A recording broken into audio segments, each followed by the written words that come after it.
The rain-slicked streets of Seattle gleamed under the dim glow of streetlights, but inside the conference room, my heart pounded louder than the storm outside. I sat at the edge of the long mahogany table, my hands trembling as I clutched a stack of papers I'd barely read. Today was the day I'd either rise or ruin everything. My career, my truth, my life. My name is Ethan Caldwell, a 28-year-old graphic designer who'd landed a dream job at Horizon Creative, a cutting-edge agency in the heart of the city. I'd spent months proving myself, pouring my soul into every pixel, every campaign. But today wasn't about design. It was about the diversity initiative meeting, where I'd been asked to present my ideas for an LGBTQ+ campaign. The weight of it crushed me. Not because I doubted my work, but because I'd never told anyone at Horizon who I really was. I was gay, and the closet I'd built around myself felt like a fortress I couldn't escape. The room buzzed with the low hum of corporate chatter. My boss, Claire Nguyen, sat at the head of the table, her sharp eyes scanning the team with a quiet authority that made her both intimidating and magnetic. At 30, she'd already built a reputation as a visionary, someone who could turn ideas into movements. I admired her, maybe even envied her, for the way she carried herself, unapologetic, fearless. Across from me sat Derek, the senior account manager, his smirk barely hidden as he leaned back in his chair. He'd never liked me, always quick with a barbed comment about my artsy vibe. I could feel his eyes on me now, waiting for me to falter. "Ethan, you're up?" Clara said, her voice cutting through the room like a blade. My stomach lurched. I stood, my knees weak, and fumbled with the projector remote. The screen flickered to life, displaying the campaign I'd spent weeks crafting. Authentic Voices, a series of ads celebrating queer stories. The images were bold, couples holding hands, a trans teenager laughing with friends, a drag queen mid-performance under stage lights. I'd poured my heart into it, but as I opened my mouth to speak, my throat closed. The words wouldn't come. The silence stretched, heavy and suffocating. Derek coughed, a sound that felt like a jab. I glanced at Clara, expecting disappointment, but her eyes were steady, encouraging. "Take your time," she said softly. I nodded, my palms sweating, and forced myself to start. This campaign is about real stories," I began, my voice barely above a whisper. "It's about people who live authentically, even when it's hard." My eyes darted to the screen, to the image of two men embracing, their joy radiant. It was the kind of love I'd always wanted but never dared to claim. I wanted to say more, to tell them why this mattered, why I mattered, but fear clamped down hard. What if they judged me? What if Derek's smirk turned into something worse? I stumbled through the presentation, my voice cracking, my hands shaking so badly I dropped the remote twice. By the time I sat down, I felt like I'd failed. Not just the pitch, but myself. The room was quiet, save for the faint patter of rain against the windows. I couldn't look at anyone, especially not Clara.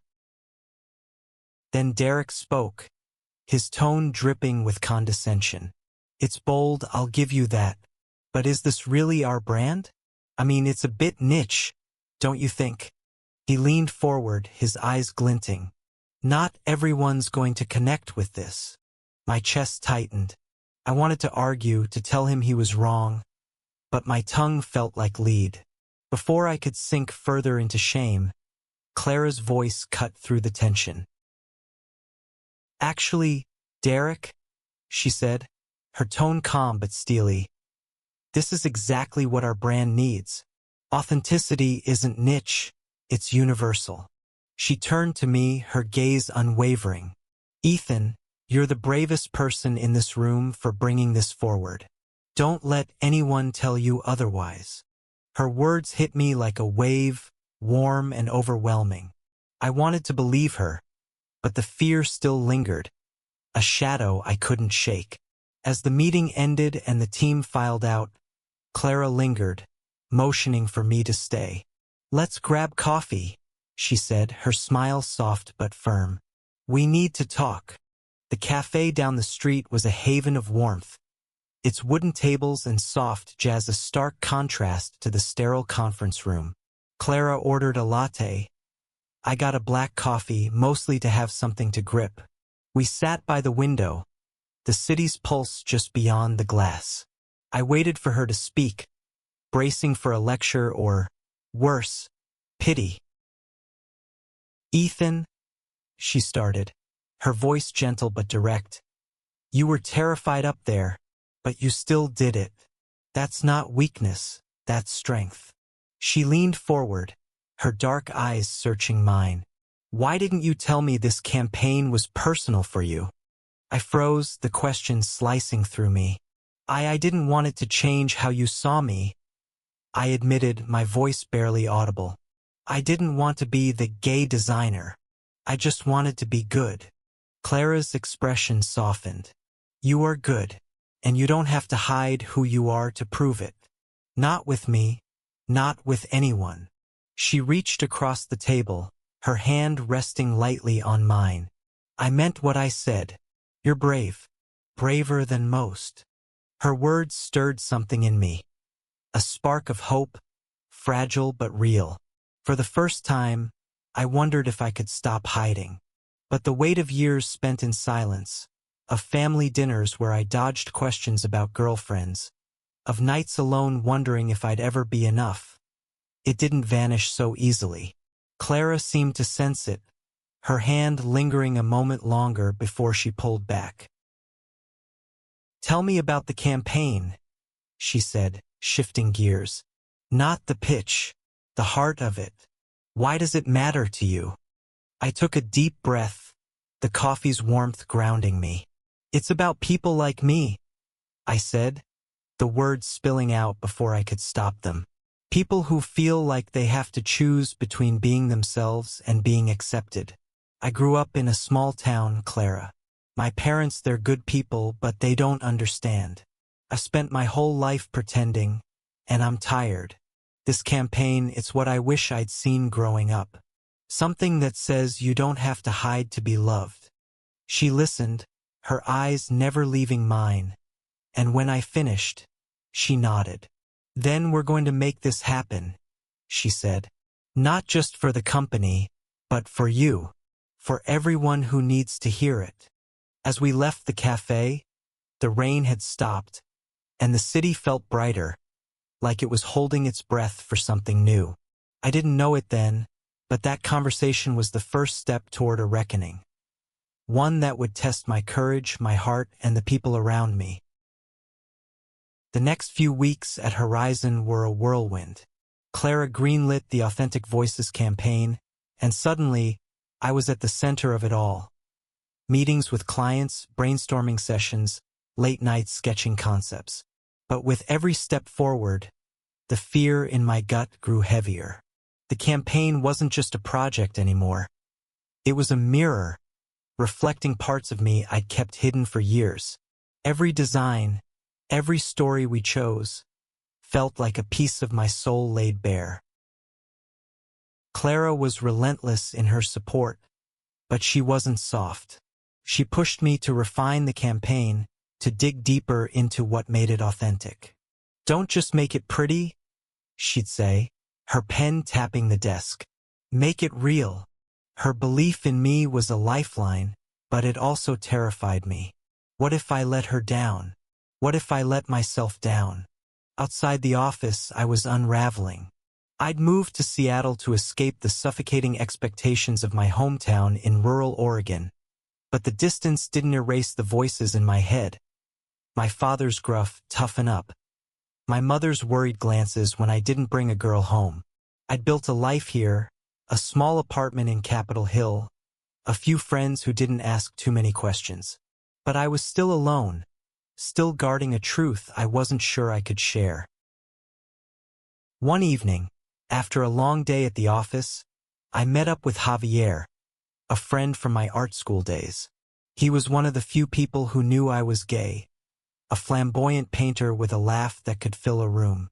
We sat at a bar in Belltown, the clink of glasses and hum of conversation wrapping around us like a cocoon.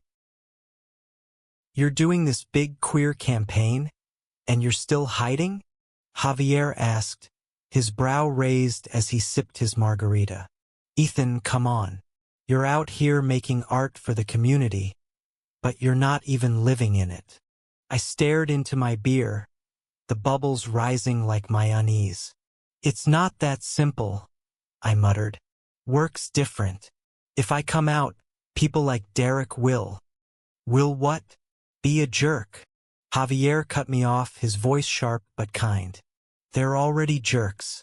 You're not doing this for them. You're doing it for you. For kids like you who needed someone to say it's okay." His words stung because they were true. I thought of the campaign, of the stories we were telling. People who'd fought for their truth, who'd faced rejection and still stood tall. I wanted to be like them, but the fear was a wall I couldn't climb. The next day, Clara called me into her office. The space was a mix of chaos and elegance. Sketches pinned to the walls, a sleek desk cluttered with coffee cups. She was reviewing my latest designs, her expression unreadable. "These are good," she said, "but they're safe. You're holding back." I shifted in my seat, my hands clasped tightly.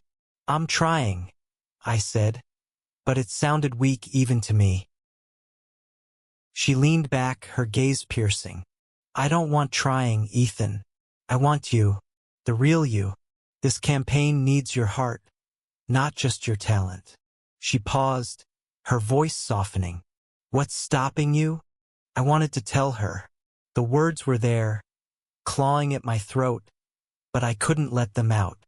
Instead, I mumbled something about deadlines and left, my chest tight with shame. Clara didn't push, but her disappointment lingered like a bruise. That night I couldn't sleep. I sat on my balcony, the city's lights sprawling below, and thought about Javier's words, Clara's faith, the campaign that was forcing me to confront myself. I opened my laptop and started writing. Not designs, but a letter. To my parents. To myself. Words I'd never dared to say out loud. I'm gay. I've always been gay. And I'm done pretending it's something to be ashamed of. I didn't send it. Not yet. But writing it felt like cracking open a door, letting a sliver of light into the darkness. The next morning, I walked into Horizon with a new resolve. I wasn't ready to shout my truth from the rooftops, but I could start with the campaign. I could make it bolder, braver, everything I wanted to be. I reworked the designs, swapping safe imagery for raw, unfiltered stories. A lesbian couple adopting a child. A non-binary artist painting their truth. A gay teen coming out to his conservative family. Each one felt like a step toward my own courage. When I presented them to Clara, her eyes lit up. "This," she said, pointing to the screen, "this is what I'm talking about." But not everyone agreed. Derek cornered me in the break room later that day, his voice low and sharp. "You're pushing this too far, Ethan. Clients don't want to be preached to. Tone it down, or you're going to tank this." I froze, the old fear creeping back. But then I thought of Clara's words, of Javier's challenge, of the letter I'd written in the dark. "No," I said, my voice steadier than I felt. "This is what the campaign needs to be. If you don't get it, that's your problem." Derek's eyes narrowed, but he didn't push further. As he walked away, I realized my hands weren't shaking. For the first time, I felt like I'd stood up, not just for the campaign, but for myself. The campaign gained momentum, and so did the tension. Horizon's clients were a mix of excited and cautious, some praising the boldness, others questioning if it was too much. Clara navigated the pushback with her usual grace, but I could see the strain in her eyes during late-night strategy sessions. She believed in this, in me, and that belief was both a gift and a burden. I started spending more time with Javier outside work, drawn to his unapologetic energy. He dragged me to a queer open mic night in Fremont, where poets and singers poured their hearts onto a tiny stage. One performer, a trans woman named Lila, spoke about her journey with such raw honesty that I felt my own walls crumbling. Afterward, Javier introduced us, and Lila's warm smile disarmed me. "You're the guy behind that big campaign, right?" she asked, sipping a soda. "It's about time someone told our stories right." Her words stayed with me, a reminder that this wasn't just about me. It was about a community I'd barely begun to embrace. I started attending more events, meeting people who lived their truths openly, defiantly. Each story chipped away at my fear, but it didn't erase it. Coming out at work to my family still felt like stepping off a cliff. One afternoon, Clara called an emergency meeting. A major client, a national retail chain, was threatening to pull funding unless we softened the campaign. Derek was smug, leaning back in his chair as the client's email was read aloud. "I told you," he said, glancing at me. "This was always a risk." Clara's jaw tightened, but her voice was calm. "We're not backing down. This campaign is about truth, not appeasement." "Ethan, what do you think?" All eyes turned to me. My heart raced, the familiar panic rising. But then I thought of Lila, of Javier, of the letter still sitting unsent on my laptop.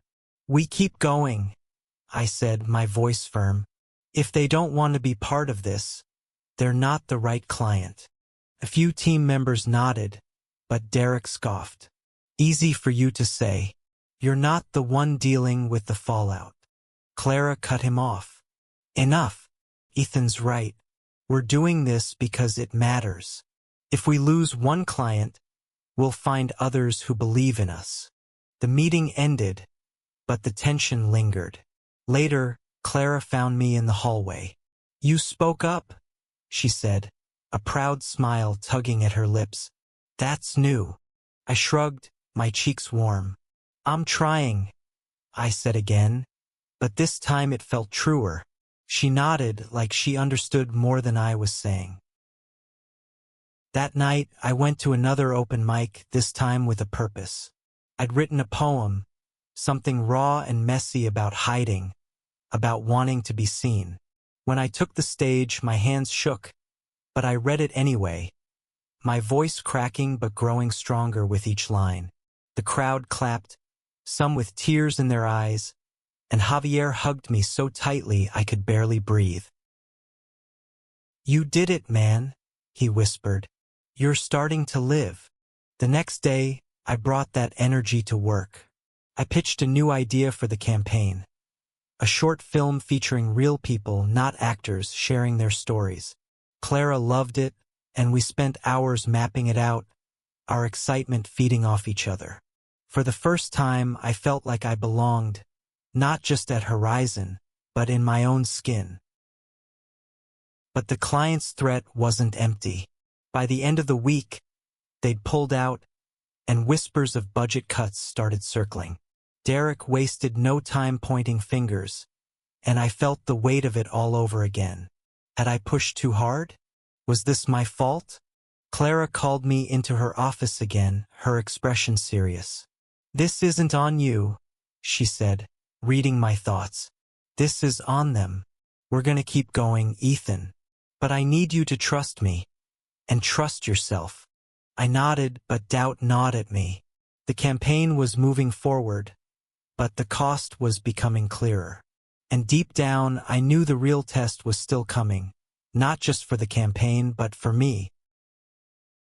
The loss of the client hit Horizon hard. Budget meetings became tense, and I overheard whispers about layoffs.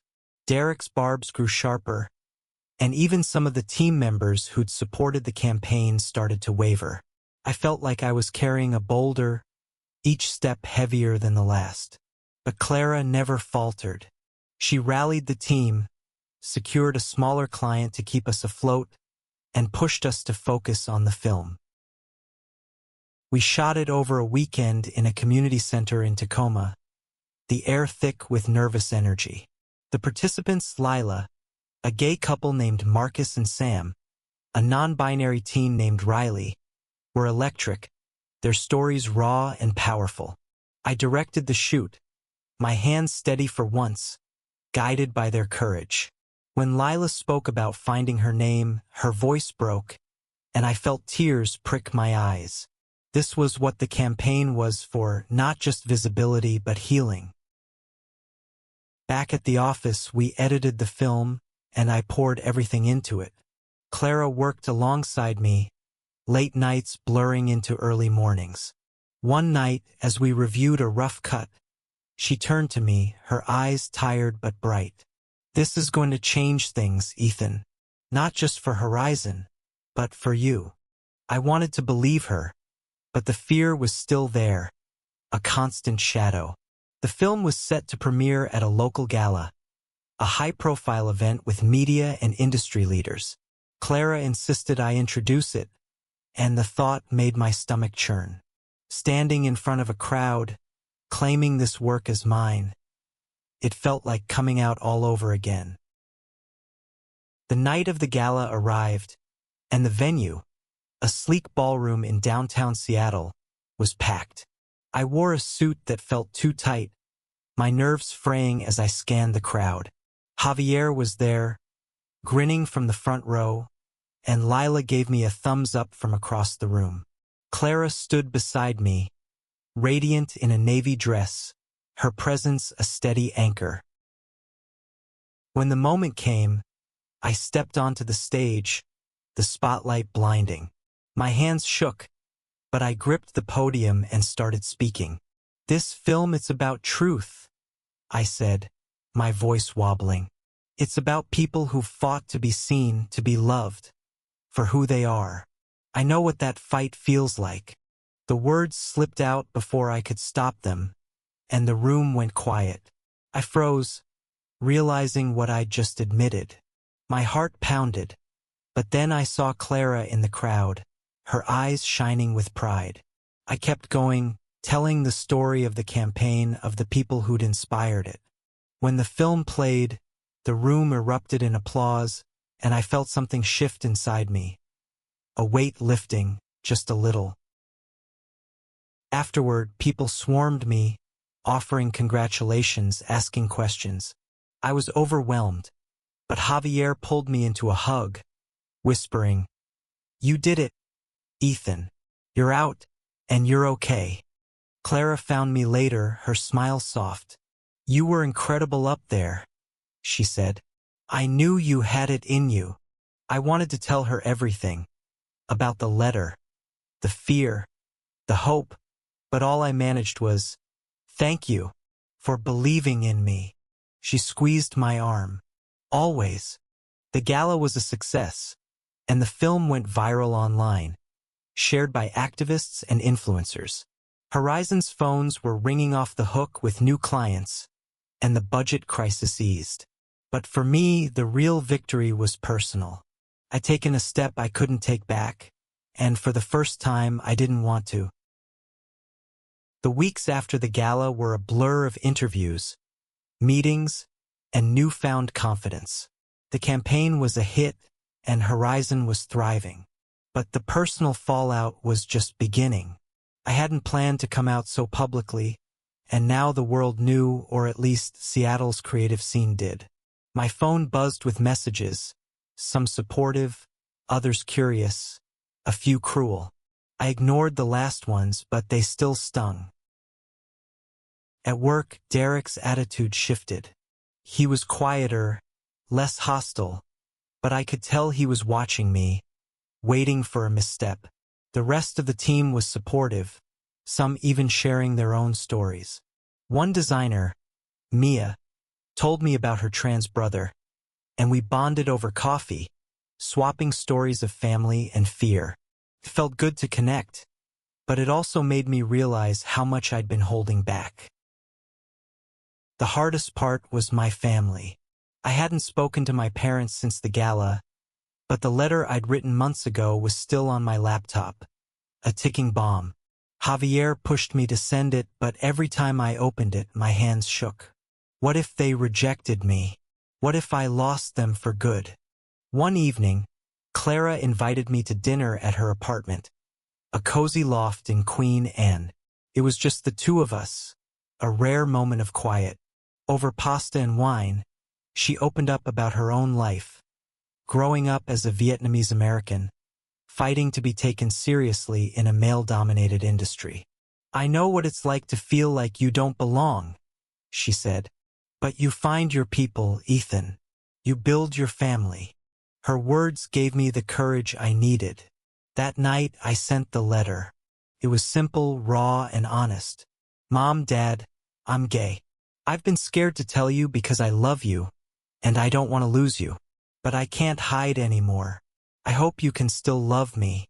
The wait for their response was agony. I threw myself into work, refining the campaign, planning a national rollout. Clara noticed my distraction but didn't pry, just kept me grounded with her steady presence. When my phone finally pinged with a reply, I almost didn't open it. But I did, my heart in my throat. It was from my mom. "Ethan, we're shocked, and we don't understand everything, but you're our son. We love you. Can we talk?"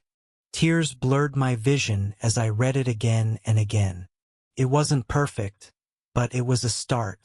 I called them that night, and the conversation was awkward, tearful, but real. My dad was quiet, my mom asked too many questions, but they listened. They didn't reject me.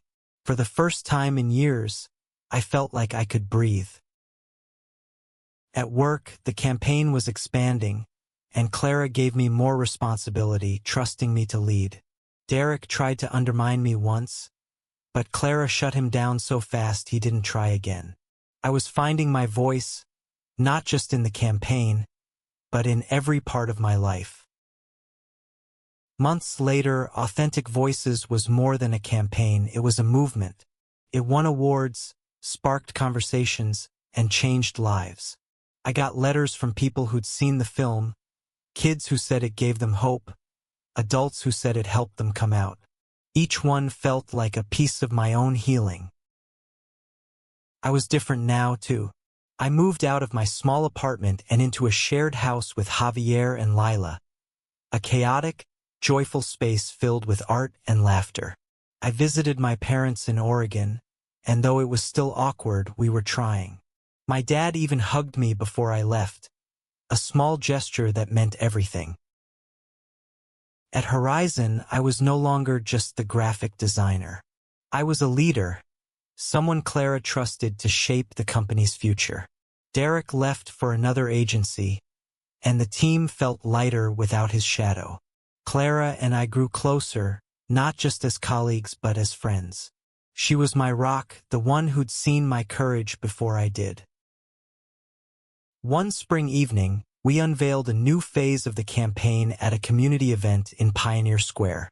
The air was warm, the crowd vibrant. I stood on a small stage, no longer trembling, and introduced the next chapter, a mentorship program for queer youth in the arts. As I spoke, I saw Javier, Lila, Mia, and Clara in the crowd, their faces glowing with pride. "This campaign started with fear," I said, my voice clear. "My fear. But it became about love, love for ourselves, for each other, for the world we want to build. Thank you for being part of it." The crowd cheered, and Clara caught my eye, mouthing, "You're the bravest here." I smiled, believing it this time. As the event wound down, I stood by the waterfront, the city's lights reflecting on the water. I thought of the boy who'd trembled in that meeting, too afraid to speak. He was still part of me, but he wasn't all of me. I'd found my voice, my people, my truth. And for the first time, I wasn't afraid to let it shine.